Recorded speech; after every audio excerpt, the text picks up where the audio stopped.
Last summer, I was helping a buddy swap the steering wheel on his 1970 Porsche 911T, putting the original back on. We're both car guys, and we thought it was going to be a 30-minute job. 2 hours in, half the dashboard is disassembled, nuts and bolts scattered across the garage floor. The steering wheel is still bolted to the column. We finally gave up. The next day, we took the car to a Porsche restoration specialist. He stood there with one hand tool and pulled the wheel off in front of us in about 30 seconds. Turned out there was exactly one bolt that needed to be removed, and it was tucked behind the steering column where we never even thought to look. Two car guys with a full toolbox couldn't do in 2 hours what one experienced specialist did in 30 seconds, because he'd done it 500 times and we'd done it 0. I've spent 9 years working with CROs at 75 plus companies, and I see the exact same pattern in outbound training.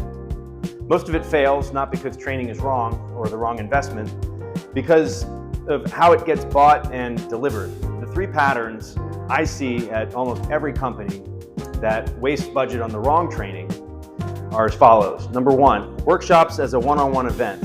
2 days of content, a certificate, and the team goes back to their desks with no reinforcement. Skill decay in about 2 weeks. By the time anyone checks in, the team is reverted to their old habits again. The workshop itself wasn't the problem. Buying a workshop without a reinforcement plan is what guarantees the content doesn't stick. If the proposal you signed didn't include coaching, call review, and practice cadence after the workshop, you bought a certificate, not a training engagement. Number two, training without call review. If the trainer hasn't listened to your team's real call recordings, they're teaching theory. Your reps don't need theory. They need someone to point at a specific conversation and say, right there, that's where you lost the prospect, and here's exactly what you should do instead. Number three, the trainer has never actually done the job themselves. Never made the calls, never experienced the rejection, right? Never figured out how to book the meeting anyway. They're the two car guys with the toolbox.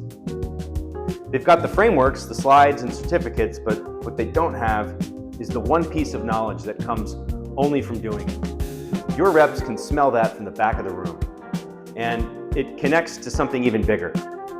A lot of CROs tell me their reps don't engage with enablement the way they wish they would.